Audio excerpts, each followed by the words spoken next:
আল্লাহ বলছে, মুসা তুমি একটা কথা ভুল বলেছ। তুমি চাইলে আমার সাথে কথা বলতে পারো না, আমি চাইলে তুমি কথা বলো। এক নাম্বার। দুই নাম্বার কথা, তোমার পরে শেষ নবী একজন আসবে, তার নাম হবে মুহাম্মাদুর রাসূলুল্লাহ সাল্লাল্লাহু আলাইহি ওয়াসাল্লাম। আমি আল্লাহ চাইলে তুই মুসা কথা বলতে পারো, আমি আল্লাহ না চাইলে নো।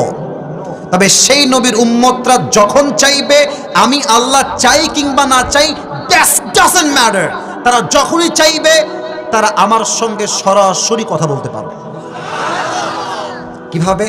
আল্লাহর হাবিব বলেছেন, যখন বান্দা কোরআন তেলাওয়াত করে, বান্দার কানেকশন সরাসরি আল্লাহর সঙ্গে জুড়ে যায়। সুবহানাল্লাহ। তুমি চাইলে কথা বলতে পারো না, আমি চাইলে বলো। আর মুহাম্মদের উম্মতরা এত দামি হবে, আমি চাওয়া না চাওয়া ডাজন্ট ম্যাটার, তারা চাইলে আমার সঙ্গে এনি টাইম